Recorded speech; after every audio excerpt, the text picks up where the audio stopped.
సహచర మంత్రివర్గ సభ్యులు కందుల దుర్గేశం గారు,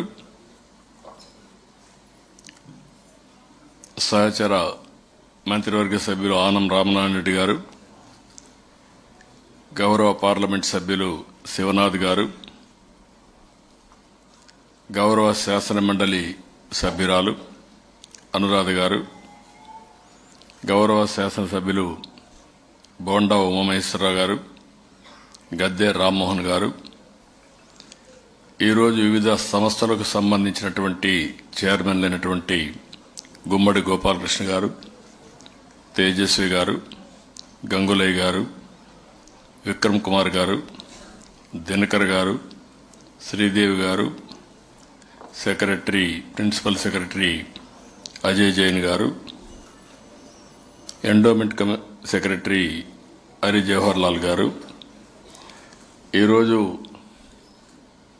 మనలందరికీ కూడా చాలా స్పష్టంగా అర్థమయ్యే విధంగా పంచాంగ శ్రవణ చేసినటువంటి మాడుగుల నాగపణి శర్మ గారు. నాకు ఇప్పుడే కాదు, మొదటి నుంచి కూడా ఆయనంటే ఒక నమ్మకం. ఆయన ఎప్పుడు కూడా చాలా అనర్గళంగా ఏది మాట్లాడాలన్నా భగవంతుడు ఆయనకు ఆ వాక్చ చాతుర్యాన్ని ఇచ్చాడు. అందుకే నేను హైదరాబాద్లో హైటెక్ సిటీ పక్కన ఆయన్ని పీఠం పెట్టడానికి ల్యాండ్ ఇచ్చాను. ఈరోజు బ్రహ్మాండంగా చేస్తూ ముందుకు పోతున్నారు. ఇటీవల కాలంలో పద్మశ్రీ అవార్డు కూడా వచ్చింది. ఈరోజు మీ అందరికీ ఉగాది పండుగ సందర్భంగా శుభాకాంక్షలు. ఇప్పుడే నాగపణి శర్మ గారు మాట్లాడారు. పరాభవ నామ సంవత్సరం అన్ని విధాలా బాగుంటుందని వారు చెప్పడం జరిగింది. ఇది వాస్తవం కావాలని మరొక్కసారి మనస్ఫూర్తిగా కోరుకుంటున్నా. రెండు రాష్ట్రాల్లో ఉండే తెలుగు ప్రజలకి, దేశం మొత్తం ఉండే వివిధ రాష్ట్రాల్లో ఉండే తెలుగు ప్రజలకి, ప్రపంచవ్యాప్తంగా ఉండే తెలుగు వారందరికీ ఉగాది శుభాకాంక్షలు. ఉగాది అనేది తెలుగువారి తొలి పండుగ. ఇప్పటి నుంచి పండుగలన్నీ ప్రారంభమవుతాయి. తెలుగువారికి నూతన సంవత్సరం మొదలయ్యేది నేడే. అయితే మన ప్రత్యేకత మనం చూస్తే ఉగాది పచ్చడి మన జీవితాన్ని ప్రతిబింబిస్తుంది. ఉగాది పచ్చడిలో ఇప్పుడే అందరూ సేవించాం, అది మన ఆచారం. ఇందులో చూసి తీపు, పులుపు, ఉప్పు, కారం, చేదు, వగరు అనే రుచులు ఉన్నట్లే మన జీవితాల్లో కూడా కష్ట సుఖాలుంటాయి. కొంతమంది ఎక్కువ కష్టాలు తెచ్చుకుంటాం, కొంతమంది బ్యాలెన్స్గా ఉంటే కష్టాలను అధిగమించే శక్తి కూడా మనకుందని చెప్పి కూడా నేను మీకు తెలియజేస్తున్నా.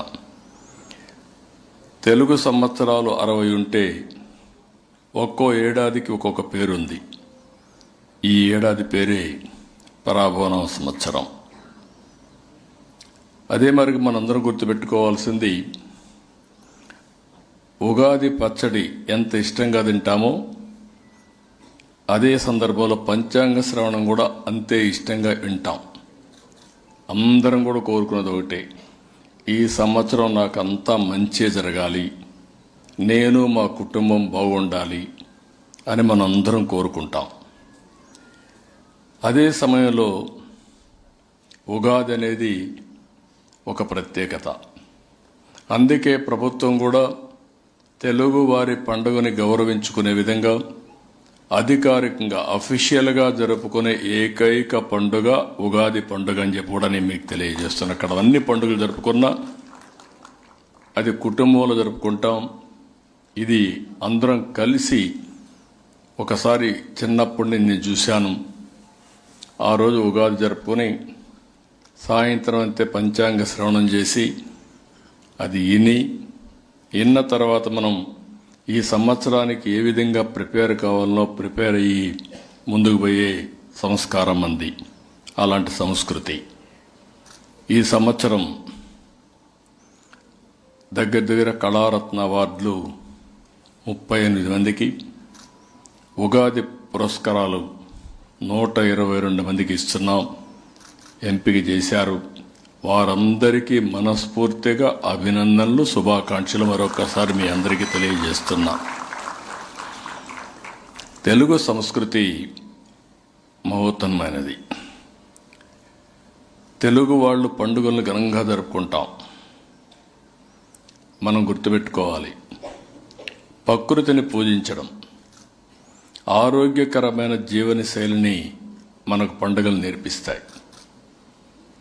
మంచి చెడుల్ని విశ్లేషించడమే కాకుండా మంచి చెడుల్ని గుర్తు చేసుకునే సమయం పండుగ రోజులు. ఈరోజు నరకాసుర చరిత్ర తెలుసుకున్నప్పుడు దీపావళి జరుపుకుంటాం. సంక్రాంతి పండుగలు చేసుకుంటాం. అప్పుడే మనకు పంటలు వస్తాయి. అదే మరిగా మన పెద్దల్ని ఒకసారి నెమరేసుకుంటాం. ఇలాంటి ఒక పండుగ కాకుండా ఏ పండుగైనా సరే మీరు చూస్తే దానికి ఒక విశిష్టత ఉంది, దానికి ఒక చరిత్ర ఉంది. సమాజంలో విలువలు కాపాడుకోవాలంటే ఇవన్నీ నెమరు వేసుకోవడం కూడా అంతే అవసరం అని చెప్పి కూడా నేను మీకు తెలియజేస్తున్నా. ఈరోజు మనందరం కూడా ప్రకృతిని పూజించడం, ఆరోగ్యకరమైన జీవన శైలిని మన పండుగలు మనకు నేర్పిస్తాయి. నేలను పూజిస్తాం, భూమిని పూజించడం మనకెందుకంటే కన్న తల్లి మనకు జన్మనిస్తే ఆ తర్వాత ఏది కావాలన్నా మనకు అందించేది జన్మభూమి. ఆ తల్లిని ఎప్పుడు మనం గౌరవించుకుంటాం. నీటిని పూజిస్తాం. ఈరోజు మీరు చూస్తున్నారు, నాకు కూడా ఒక అదృష్టం.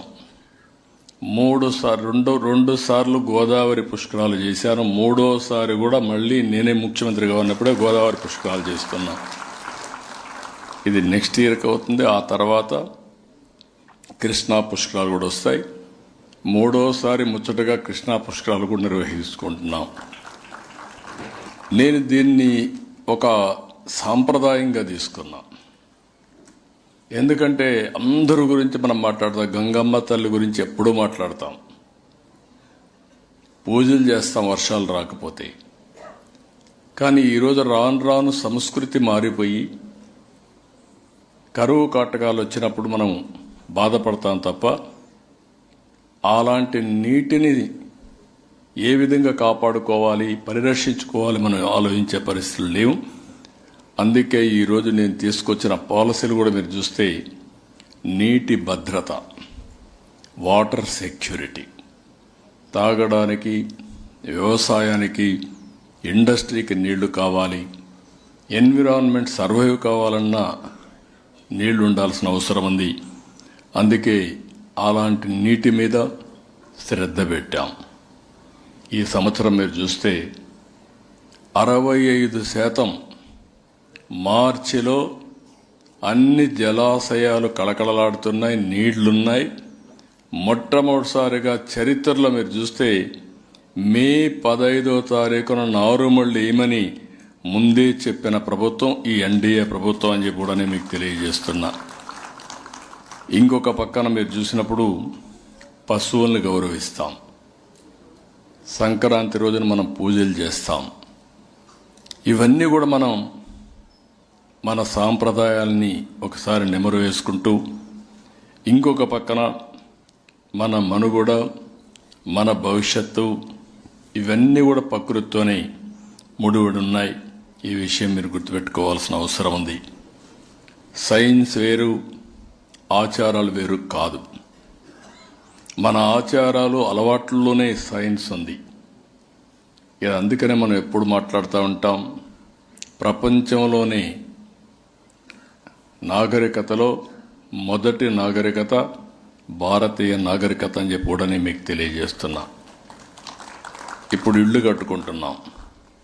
ఇళ్ళు కట్టినప్పుడు వాస్తు చూస్తాం.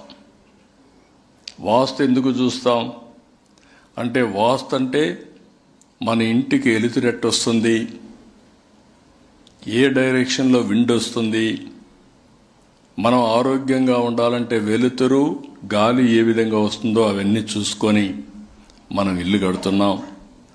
ఏదైతే వాస్తుకు పర్ఫెక్ట్గా ఉంటే వాళ్ళకు తిరుగు ఉండదనేది మన నమ్మకం. ఆరోగ్యంగా ఉంటే ఏదైనా చేసే శక్తి వస్తుంది. ఈ విషయం మనం గుర్తుపెట్టుకోవాల్సిన అవసరం ఉంది. అదే మనకు చెప్పే వాస్తు కూడా.